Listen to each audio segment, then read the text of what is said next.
Amigas y amigos de Canal Pro, del canal de la producción, tengan todos ustedes la más cordial bienvenida a la tercera edición de Cadena de Valor Regional. El día de hoy compartiremos con invitados de lujo, hablaremos de varios temas, hablaremos de una de las mayores cadenas de heladería a nivel de Latinoamérica, de la franquicia que significa a nivel regional, hablaremos también de energías renovables y movilidad eléctrica, como también de otros temas que tenemos para compartir con todos ustedes el día de hoy. En instantes arrancamos con la primera entrevistada, pero antes vamos a este avance comercial.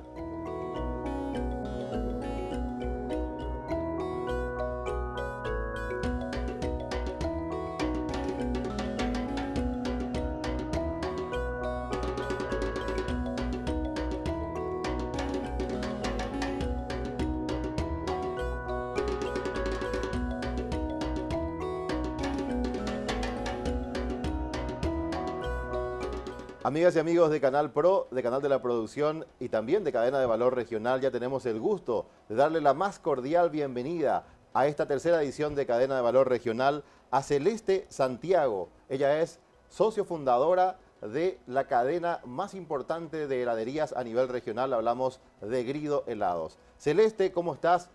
Muy buenos días, bienvenida a Cadena de Valor Regional. Hola, muy buenos días. Gracias por la invitación, un placer para mí. Bueno, muchas gracias. Estamos compartiendo con Alejandro Ceballos el día de hoy, por supuesto, como también como cada edición. Y nos gustaría conversar contigo acerca de lo que es el universo de Grido Helados. En primer lugar, bueno, nos gustaría conocer qué es Grido Helados, cómo arrancó. Contanos, por favor, una breve reseña histórica de cómo comenzó esta magnífica empresa. Bueno, esta empresa se fundó en el año 2000 en Argentina, en Córdoba puntualmente. Somos una empresa familiar que en el rubro de los helados somos la tercera generación que estamos. Y bueno, nació como en ese momento una necesidad de acercar este producto tan bondadoso, digamos, ¿no? En sus cualidades nutricionales y en que siempre es un momento de celebración, de disfrute, entonces de desarrollar locales con mayor cercanía a los hogares, ¿no? Nuestro primer año tuvimos las primeras 5 franquicias, siempre desde el inicio bajo este modelo de franquicia, y al día de hoy, que estamos cumpliendo como cadena ya 20 años, estamos superando las 1.700 franquicias, no solo en Argentina, también hemos hecho desarrollo en Chile, en Uruguay, por supuesto, en Paraguay, con un gran desarrollo. Excelente. Alejandro Ceballos también comparte con nosotros esta programación, cadena de valor regional, que se expande precisamente de lo puntual a lo regional, de lo local a lo regional y todo el desarrollo industrial que se lleva adelante en nuestra región. Celeste, bueno, es un placer contar contigo en el programa. Para nosotros tener o conocer en la región una marca, Helados Grido es realmente una marca que está asociado a distintas experiencias hacia el consumidor, pero que nace del coraje de tener una inversión importante, ¿no? Entendemos que en la zona de Córdoba hay un gran trabajo en la planta. ¿Querías contarnos un poquito más qué es lo que han hecho, cómo es la estructura de donde sale la producción de helados, por favor? Sí, claro. Nuestra planta se ubica en Córdoba, todo el helado se produce ahí. Tenemos una planta industrial con altos estándares de calidad y de tecnología en un predio, un parque industrial. Bueno, allí hemos hecho todo el desarrollo desde el inicio de también diversificar los productos y una vez que nos hemos expandido a otras zonas también el desarrollo de innovaciones que tienen que ver con acercarnos también a otras culturas y a otros requerimientos, ¿no? La planta actual, estamos en este momento produciendo 75 millones de kilos al año y su capacidad, digamos, instalada en este momento es de 90 millones, pero seguimos reinvirtiendo en maquinarias y en ampliar esa capacidad de producción permanentemente y también invirtiendo en cuestiones que hacen a la calidad del producto, ¿no? Excelente. En materia de recursos humanos, Celeste, ¿podrías comentarnos, por favor, a qué cantidad de personas emplean el día de hoy en lo que es la sección de fabricación propiamente y toda la distribución, toda la red de distribuciones que al final de cuentas, por supuesto, eso también se multiplica a la hora de poder cuantificar la cantidad de franquicias que tienen repartida a nivel regional? Sí, por supuesto. En recursos humanos, en lo que es fabricación y distribución, tenemos una red de colaboradores de más de 600 personas distribuidas, digamos, en todas las regiones en las que estamos. Pero a través de las franquicias tenemos una fuerza laboral que llega a más de 8.000 personas, ¿no? Porque se expande un poco hacia la fuerza laboral que genera cada franquiciado en su zona y por supuesto las alianzas que se generan con otras empresas, con otros emprendedores, que también es parte de nuestro objetivo, incluso en los lugares donde estamos. Puntualmente en Paraguay, por ejemplo, todo lo que es el mobiliario, todo lo que es la estructura de la franquicia, se fabrica allí mismo. Entonces buscamos también potenciar el desarrollo de otros emprendedores de la zona en cada lugar en el que estamos.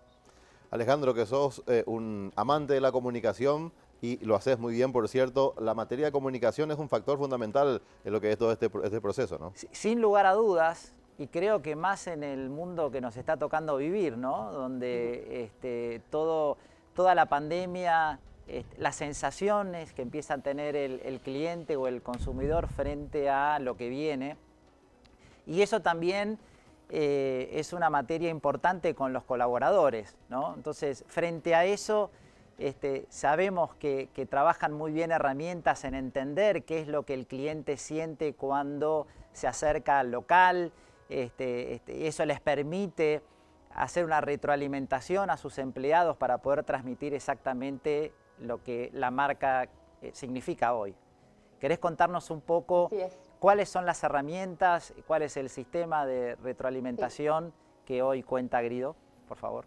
Sí, por supuesto es un gran desafío por el crecimiento, por la expansión que tiene la red, llegar a cada persona, estar comunicados permanentemente.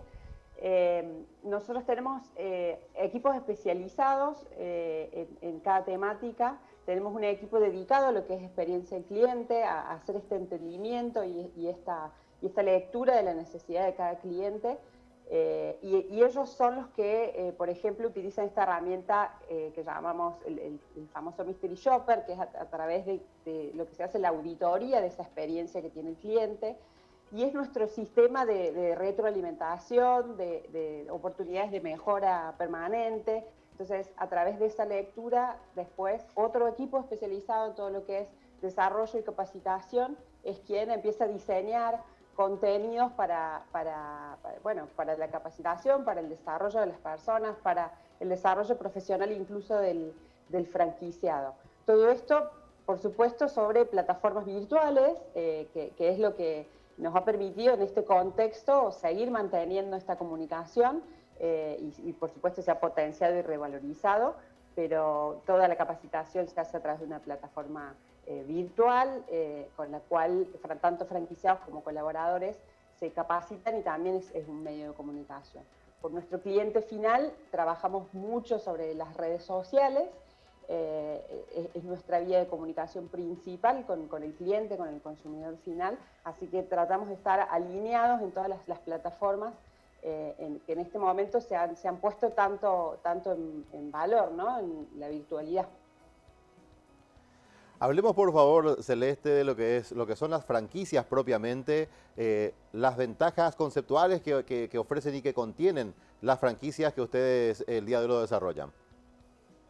Bien, el modelo de franquicias principalmente como concepto ya tiene un modelo estandarizado de negocio, ¿no? Entonces, una de las ventajas es que el emprendedor no tiene que arrancar de cero, no tiene que pensar desde cero su estrategia y su puesta en valor del local, sino que eso ya está prediseñado y lo que sí, digamos, tiene es un equipo que hace un acompañamiento personalizado tenemos fuerza laboral que está presencialmente en Paraguay, entonces es lo que permite que, a pesar de ser una gran red que apuesta al crecimiento, mantenemos ese contacto personal, ese acompañamiento personal, el asesoramiento personal.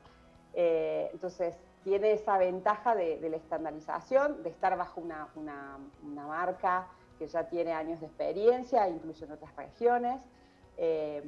Por supuesto que demanda de una inversión, pero que ya tiene un recupero de esa inversión probada y garantizada, que se da en un año y medio aproximadamente.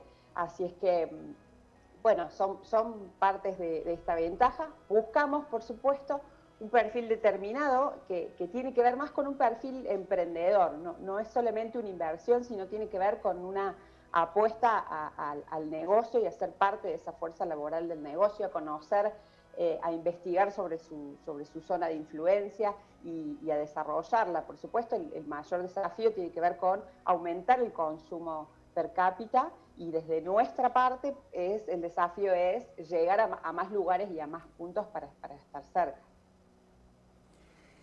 Qué importante es poder darle al asociado procedimientos, formas de implementar el concepto, pero eso a su vez viene producto de grandes alianzas que han hecho en lo que hace a marcas, con marcas reconocidas internacionalmente hace muchísimos años, que hoy forman parte de los productos de Grido.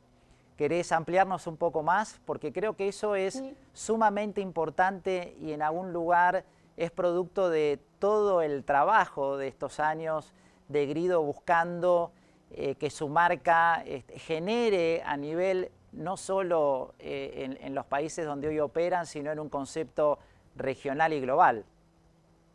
Exactamente.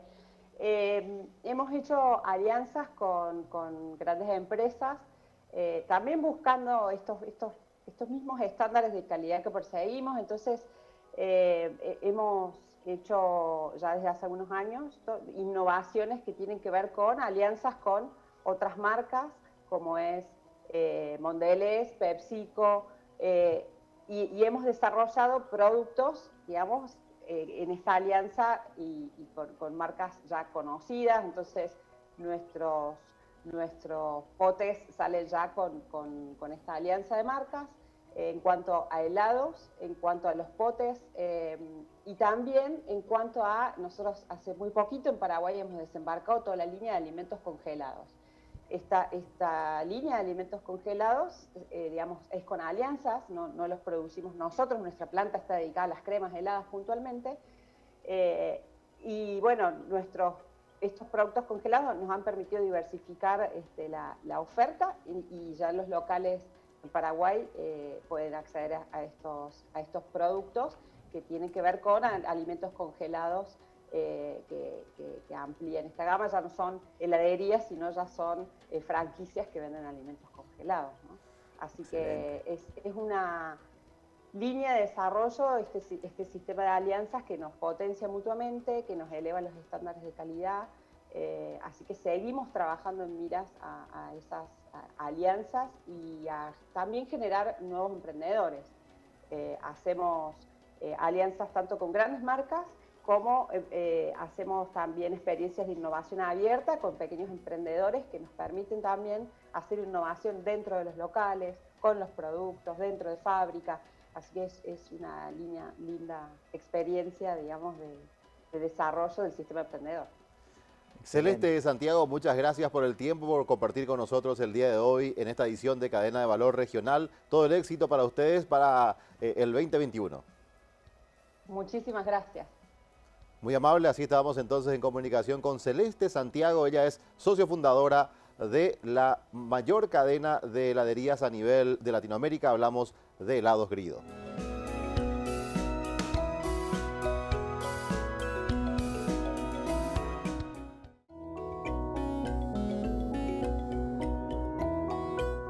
Bueno, Bueno, continuamos en el segundo bloque de Cadena de Valor Regional aquí en Canal Pro, el canal de la producción. Y ya tenemos el honor realmente de tener aquí en piso con nosotros, aquí en los estudios de Canal Pro, al ingeniero Pedro Domaniski, experto en energías renovables y en combustibles alternativos. Ingeniero, muchas gracias por acompañarnos. Bienvenido a Cadena de Valor Regional. Muy buen día, muchas gracias también por la invitación y realmente muy entusiasmado de poder colaborar y contribuir aquí siempre con el programa y con el país. Saludo tanto a vos, Diego, como a toda la audiencia.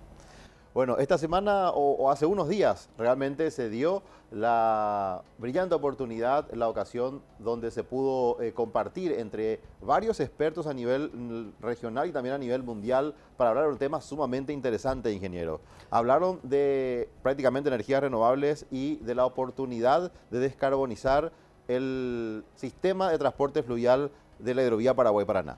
Sí, así mismo. Realmente fue un evento muy interesante.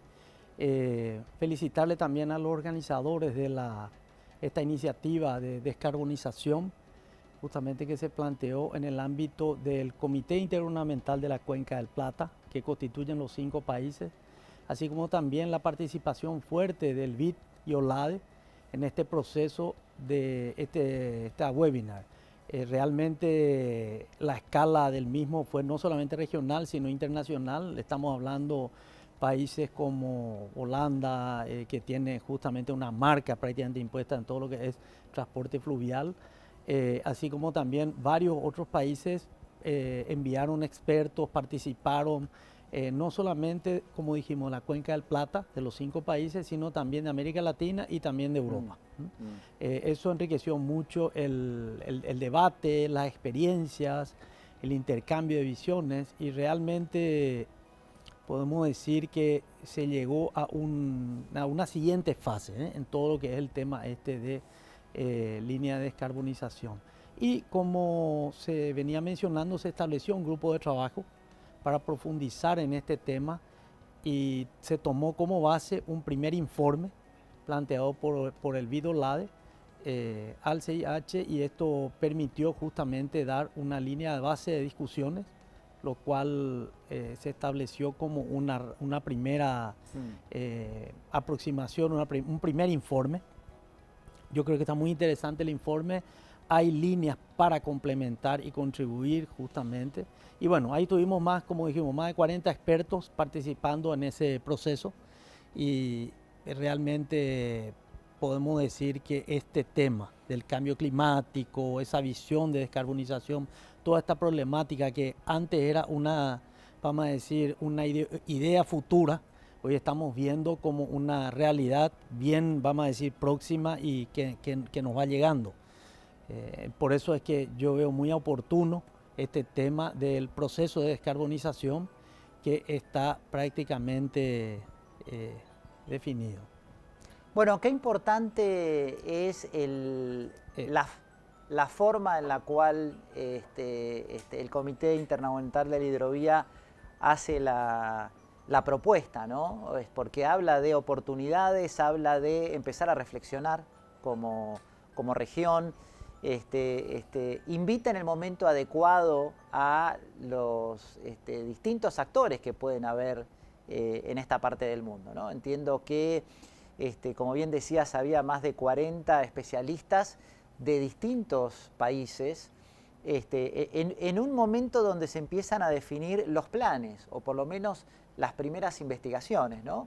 Mucho del combustible alternativo, buscar la sustitución del diésel, está en etapa incipiente en el mundo. ¿Qué podrías contarnos sobre qué está haciendo el mundo en estos temas?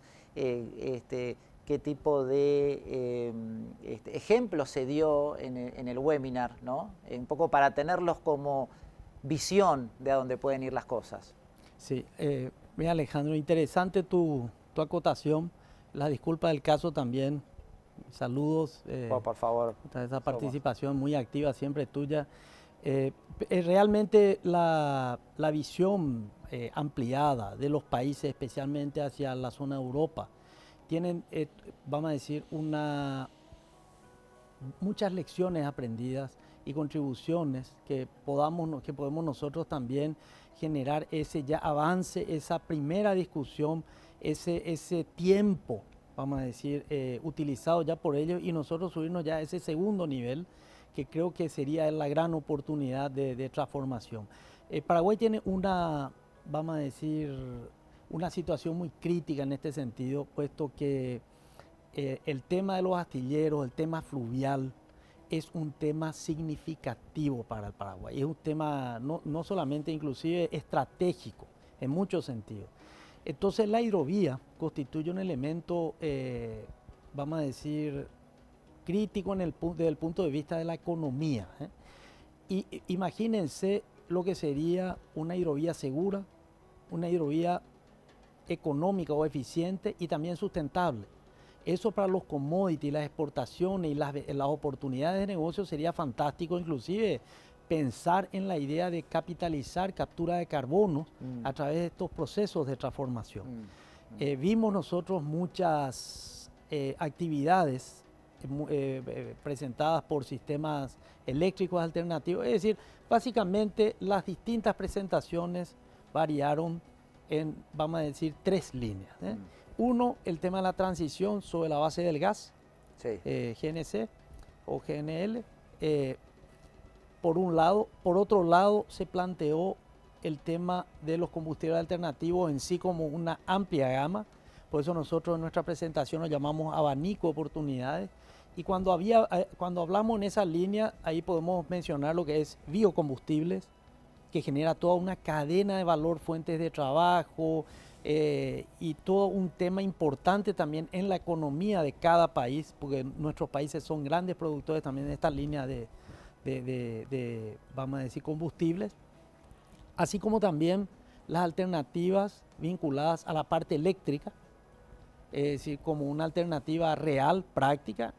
Y por último, lo que mencionó también el equipo de IRENA, la Agencia Internacional de Energías Renovables, el tema del hidrógeno, que prácticamente es una realidad, según la visión de ellos, es el combustible que va a ser definido, el hidrógeno verde, hacia el periodo de 2050, como una alternativa definida. Ellos tienen eso visualizado y prospectado como una posibilidad. Bueno, y nosotros tenemos grandes fortalezas en todas esas líneas. Primero tenemos vecinos acá muy potentes en lo que es gas natural como un elemento de transición, pero por otro lado tenemos gran producción o alternativa o potencial en lo que hace a la parte de biocombustibles y en la parte de las energías renovables, que es donde yo quiero hacer, vamos a decir, hincapié.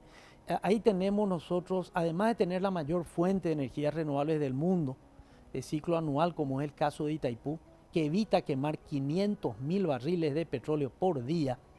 Tenemos también la otra gran central, que es la de Yacyretá, conjuntamente con Argentina, y Itaipú con Brasil, que son dos, vamos a decir, grandes potencias en lo que hace al suministro de energía desde el punto de vista de fuentes limpias y renovables.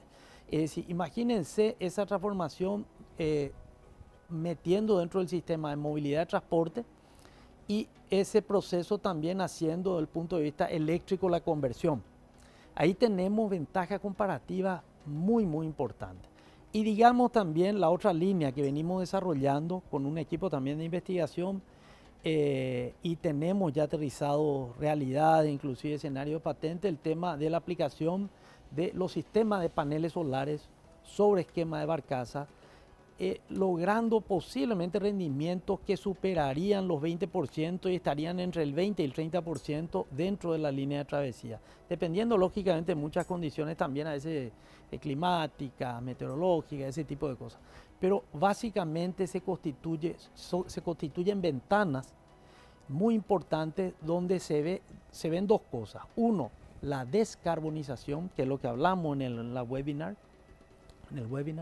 y por otro lado, la eficiencia en la utilización de energía. Imagínense ese componente de eficiencia en utilización de energía traducido también en componentes económicos, porque eso implica mayor competitividad de nuestros commodities de la región y por otro lado, ¿por qué no ir hacia esa línea que en algún momento habló el viceministro de Economía e Integración, Didier Olmedo, que era el tema de pensar en la captura de carbono también dentro de ese proceso de transición como una alternativa o valor agregado, mencionando un poco ese concepto de cadena de valor que ustedes siempre están, vamos a decir, promoviendo. Correcto.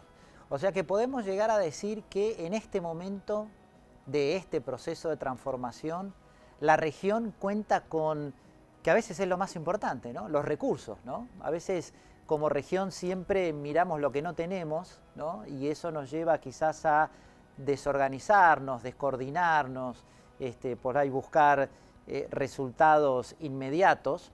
Y en este caso, los recursos los tenemos aquí en la región. Creo que además el webinar demostró que el conocimiento también está aquí en la región y que depende casi exclusivamente de nosotros. Exacto. Yo creo que por ahí viene el gran desafío, la actitud nuestra, Diego, Alejandro, de tomar justamente este escenario, este punto de inflexión y realmente hacer un proceso de transformación. Y yo diría, y menciono al Paraguay, puesto que tiene un compromiso importante por la incidencia que tiene en la hidrovía, donde puede generar no solamente un grupo importante de transformaciones en los distintos astilleros, sino generación también de nueva industria, fuentes de trabajo. ¿Y por qué no ir apuntando a lo que dijo el experto de IRENA, ya en la parte de los combustibles alternativos como el hidrógeno aplicado ya como una realidad, si bien todavía los costos son importantes? Bueno, tenemos los procesos de transición de los cuales mucho podemos aprender y ir viendo cómo esas acciones, esas alternativas pueden aterrizar justamente al escenario real de transformación de la industria, y esto deja de ser una película de ciencia ficción. Correcto. Y se vuelve una realidad tangible, como antes era de repente el tema de los celulares hace 20 años. Acá se menciona, y esto cabe resaltar, que acá se va a dar una gran transformación en los próximos 10 años. Una transformación de un impacto muy, muy importante, porque el tema del cambio climático ya no es una ficción, como dijimos, sino una realidad. Y bueno, esto implica también muchas adecuaciones a normativas, a condiciones que la región y el mundo hoy van transformando, y eso va planteando. Bueno, estamos con el ingeniero Pedro Manisqui, él es experto en energías renovables. Estamos hablando precisamente de lo que significó este encuentro a nivel regional, pero que también tuvo un alcance mundial, de energías renovables y también de alternativas para descarbonizar el sistema de transporte fluvial en la hidrovía Paraguay-Paraná. Te pedimos que te quedes con nosotros porque vamos a una breve pausa. A la vuelta continuamos hablando de energías renovables y también de movilidad eléctrica con el ingeniero Pedro Manisqui, que nos acompaña el día de hoy.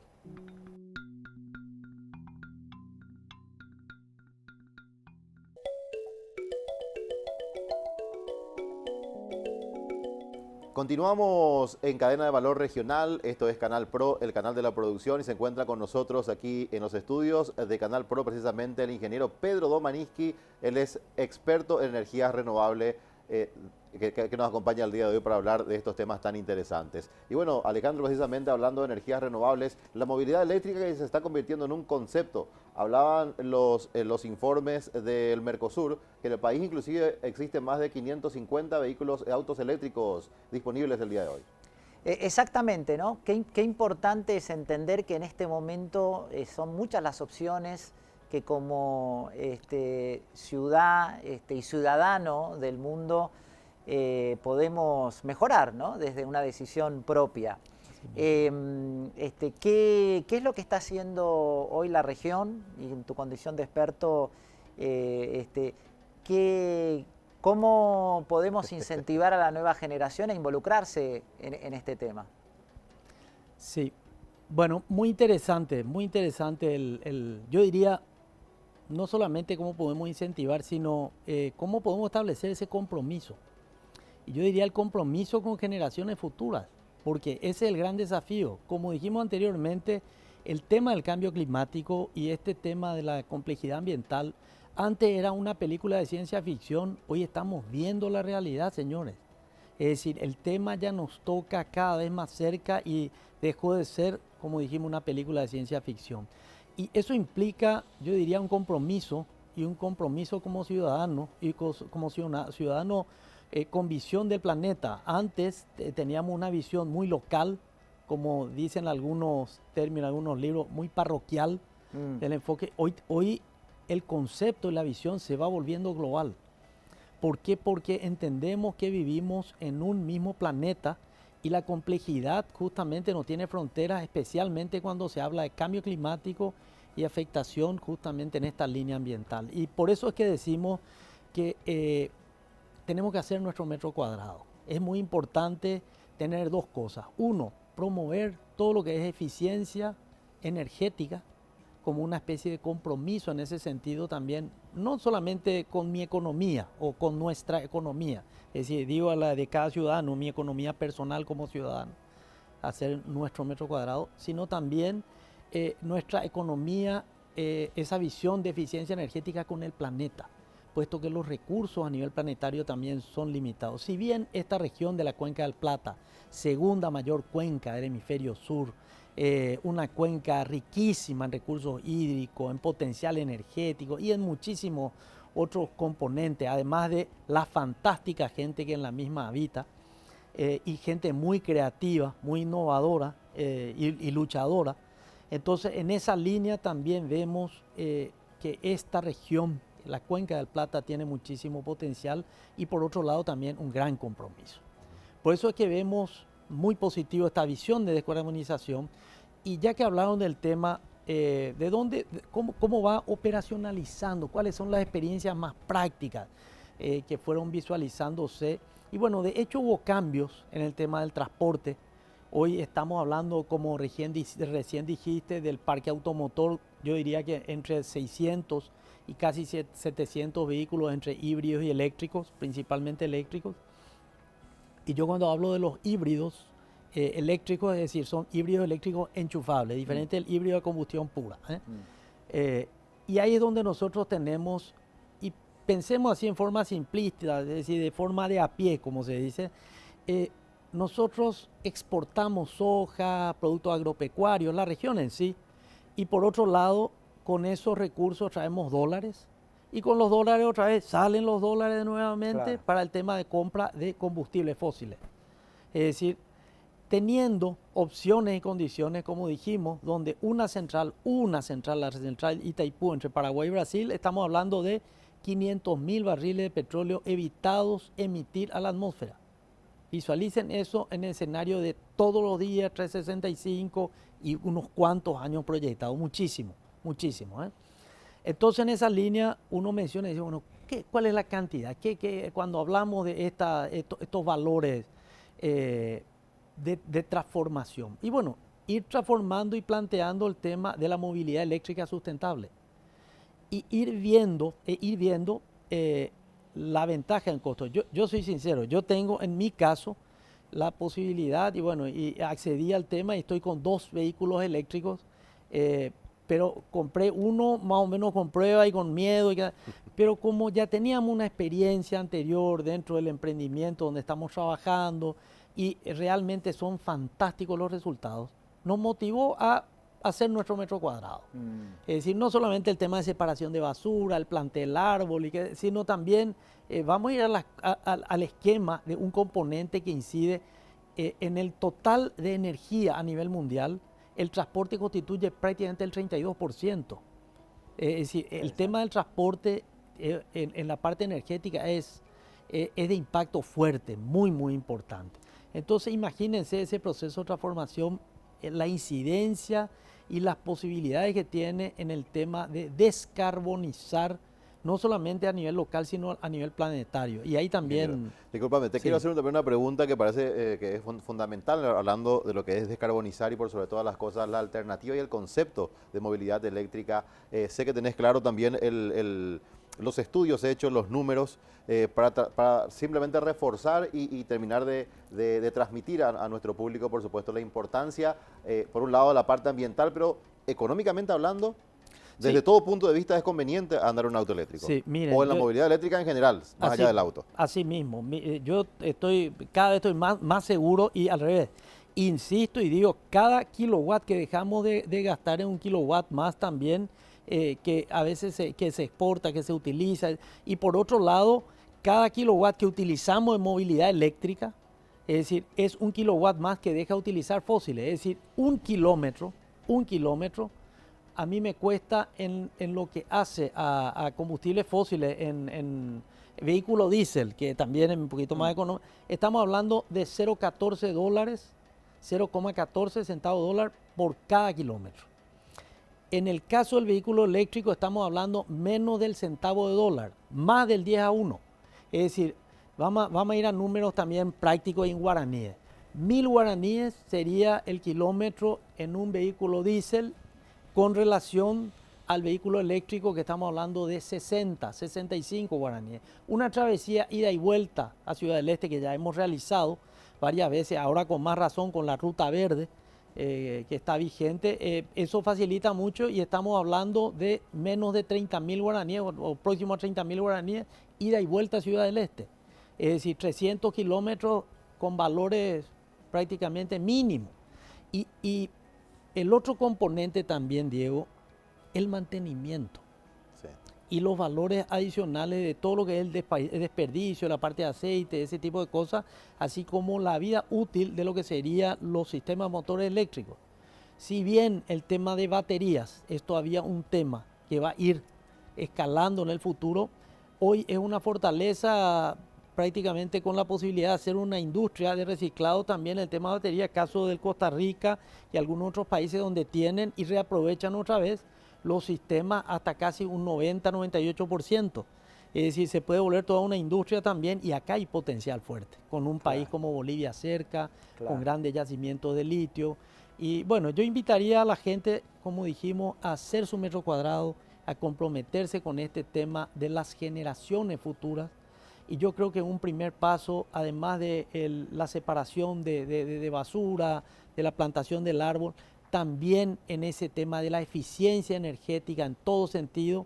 Cada kilowatt en el Paraguay que dejamos de gastar es un kilowatt más que se exporta y genera divisas, así como también cada kilowatt que usamos en sustitución de fósiles genera también mayor utilización de energía hidroenergética, menos contaminación para generaciones futuras y por otro lado evitar justamente unas erogaciones importantes en la parte de fósiles. Ingeniero Pedro Domanisqui, muchas gracias por compartir con nosotros en esta edición de Cadena de Valor Regional. Es un tema que por supuesto amerita seguir abordando, seguir profundizando y lo vamos a hacer con ustedes y también con otros expertos también que tenemos tanto a nivel nacional como a nivel regional. Así que muchas gracias por el tiempo por compartir con nosotros. Muchas gracias Cadena de Valor, Alejandro, Diego, muy amable por la invitación.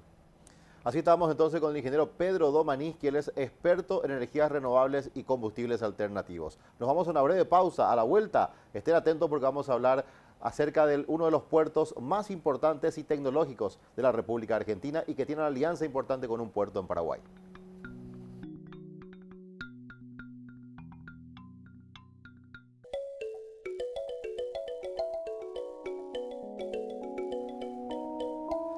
Continuamos en Cadena de Valor Regional, estamos en el cuarto bloque, ya llegando por supuesto al tramo final de lo que es la edición del día de hoy y es momento de trasladarnos hasta Argentina para conocer detalles acerca de lo que es uno de los puertos más importantes de Argentina y además el más tecnológico. Para ello ya estamos en comunicación con Bruno Porchietto, él es CEO de Tec Plata. Bruno, muchas gracias por acompañarnos, bienvenido a Cadena de Valor Regional y al Canal Pro.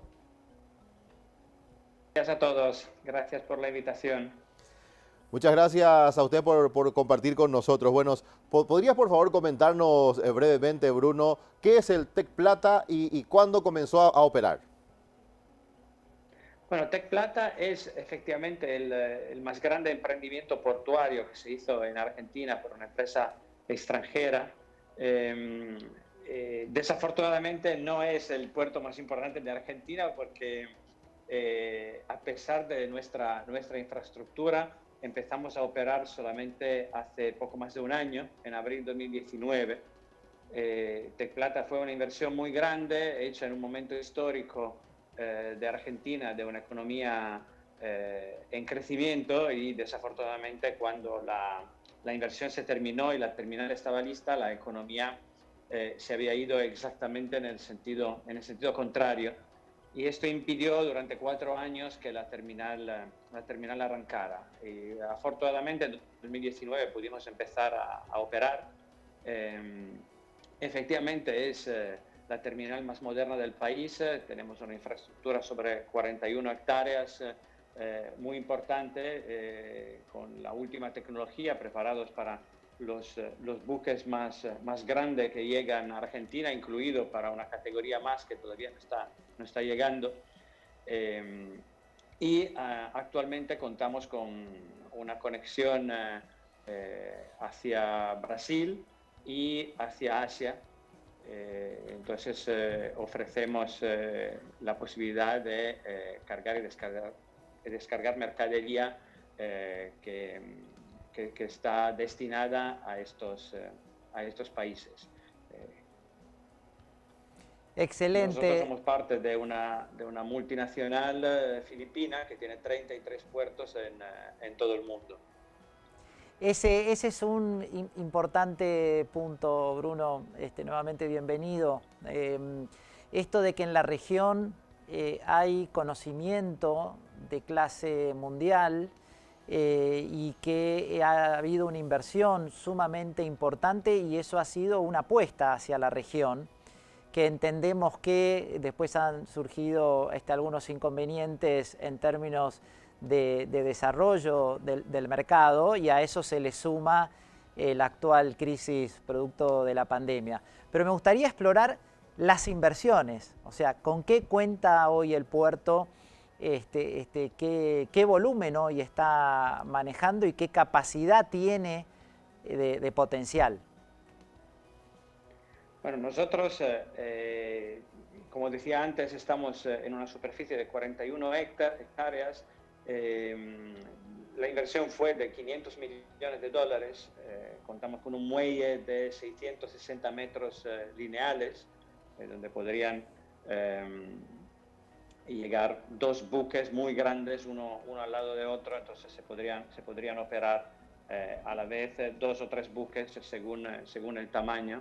Tenemos 4 grúas pórticos de generación post-Panamax, 9 grúas RTG, que no sé si es demasiado técnico como término, y más de 1000 enchufes para contenedores refrigerados. El puerto está totalmente automatizado, tenemos todas las mejores y últimas tecnologías, y tenemos una capacidad instalada de 450.000 TEUs, ¿no? Que es la unidad de medida que se utiliza en la industria de contenedores, que es un contenedor de 20 pies.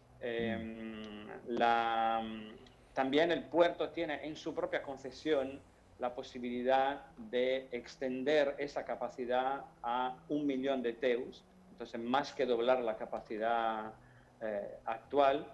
Lo que se podría lograr en prácticamente 1 año y medio. El puerto está ya preparado para la extensión, entonces se podría lograr esto de forma relativamente rápida, obviamente si los volúmenes llegaran y fuera esta una necesidad. El nivel operativo actual es una fracción de lo que tenemos. Es desafortunadamente muy pequeño porque no pudimos hasta la fecha captar un servicio exclusivo hacia nuestro puerto, que es nuestra esperanza de cara a 2021, que cambiaría totalmente la cara, ¿no?, de nuestra operación. También tuvieron en ese tiempo, Bruno, importantes alianzas con otras terminales portuarias a nivel regional, y una de ellas justamente una terminal portuaria de Paraguay. Exactamente, nosotros tenemos una alianza con Terport que consideramos nuestro hermano en Paraguay. Yo cuando vino a visitar las instalaciones de Terport me quedé asombrado por el nivel tecnológico que tiene esa terminal. Es en escala un poquito más reducida el hermano de Tecplata, porque la verdad que tienen todas las últimas tecnologías, y me pareció en ese momento que fuera el socio ideal, ¿no? Entonces firmamos un acuerdo de entendimiento, de cooperación, y ojalá podamos muy pronto concretizar esto en un servicio que una la terminal de Terport a la terminal de Tecplata.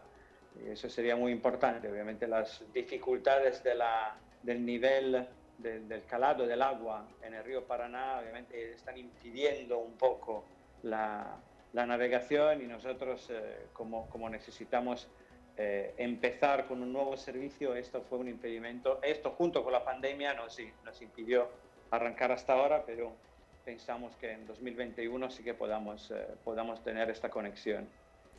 Y esa alianza significa qué aporte de valor al sistema, ¿no? O sea, los clientes o consumidores del sistema portuario se verían beneficiados exactamente en qué, en esta primera etapa que sabemos que es una etapa incipiente. Bueno, los clientes serían beneficiados porque operando en ambas terminales podrían gozar de unas ofertas que prepararíamos en conjunto para estos clientes, ¿no? Entonces, el alto nivel de calidad de servicio que ofrece Terport se juntaría con el alto nivel de calidad que ofrece Tecplata, y obviamente se beneficiarían de un servicio de 5 estrellas a un precio ventajoso. No hay que olvidar que nuestro nivel tecnológico y también las características del Puerto La Plata ofrecen a las barcazas la posibilidad de cortar los tiempos de espera que normalmente tienen en Buenos Aires de forma dramática, porque no tendrían prácticamente tiempos de espera. Entonces los clientes también tendrían un servicio más rápido, que al final el tiempo es dinero, y eso también al final de todo se traduce en una ventaja en costes menores. Excelente. La integración definitivamente es el camino, Bruno. El sector privado lo está logrando, esa integración comercial, esa integración también en el sentido de aportar precisamente la cadena de valor a todo el sistema. Y ese es el camino definitivamente. ¿Y qué le depara a ustedes en ese sentido para el año 2021, Bruno? Mira, el 2021 es un poco un año que puede potencialmente marcar un hito muy importante, y esto es porque entre 2021 y 2022 las concesiones del Puerto de Buenos Aires, de las 3 terminales del Puerto de Buenos Aires, terminan. Y entonces esto obviamente da al gobierno argentino la posibilidad de redefinir su política portuaria de cara a los próximos 25 o 30 años o 50 años, según lo que durarán las nuevas concesiones que decidirán licitar, no necesariamente en el mismo Puerto de Buenos Aires. Aquí el gobierno tiene una oportunidad de definir si quiere seguir manteniendo el puerto de contenedores al centro de la ciudad, o si hacer como muchísimas ciudades modernas en el mundo tienen su puerto comercial lejos de su puerto turístico, de la costa principal de la ciudad, que normalmente está dedicada a actividades de ocio y de turismo, ¿no? Entonces, en ese sentido, esta puede ser la oportunidad para Tecplata. En concreto, en 2021 termina la primera concesión de esas 3 terminales, y en ese sentido ahí somos candidatos para captar el servicio que tiene esa terminal, que es un servicio hacia Asia. Y entonces, si tuviéramos el éxito comercial de captar ese servicio, para Tecplata sería un antes y un después, porque obviamente esto llenaría prácticamente la mitad de nuestra capacidad solamente con eso. Entonces tenemos muchas expectativas de cara al futuro muy, muy cercano, a pesar de las dificultades económicas, ¿no? Obviamente esperamos que 2021 sea totalmente distinto a este año 2020, que yo creo que todos queremos despedir deprisa y corriendo. Bruno Porchietto, muchas gracias por el tiempo y por compartir con nosotros, además que con toda la teleaudiencia de Canal Pro y Cadena de Valor Regional acerca de esta experiencia fenomenal que tienen en Tec Plata, además de toda la tecnología que has comentado que tienen en esa terminal portuaria. Así que hasta otro momento y muchas gracias por el contacto. Muchísimas gracias a vosotros. Muy amable, así estamos, Alejandro, y con esto vamos cerrando también, concluyendo la edición del día de hoy de Cadena de Valor Regional. Hablamos de tecnologías renovables, de combustibles renovables, también hablamos, por supuesto, de tecnologías en terminales portuarias, además de una cadena de franquicia muy importante en nuestro país y también a nivel regional el día de hoy. Sí, exactamente, Diego. Creo que hemos aprendido y conocido que hay empresas que ya le empiezan a hablar a la región y al mundo, ¿no? O sea, esto existe hoy y no es producto de la improvisación, ¿no? Son empresas y expertos que hace años que vienen desarrollando una propuesta de valor y está todo listo para que cuando el mundo vuelva a su camino del desarrollo y de un poco entender que las nuevas cadenas de valor globales tienen que empezar a mirar un poquito más esta región, creo que va a aparecer el volumen y la carga necesario para poder consumir las grandes inversiones que hemos podido repasar en este programa, en el caso de Grido, en su planta de helados, que es la quinta planta del mundo de producción de helados, y en el caso de Tec Plata, que está preparada para manejar el doble o el triple de la capacidad que hoy maneja. Muchas gracias por acompañarnos en la edición del día de hoy en Cadena de Valor Regional. Los invitamos a que nos acompañen en la siguiente edición. Esto fue otra edición más de Cadena de Valor aquí a través del canal de la producción Canal Pro.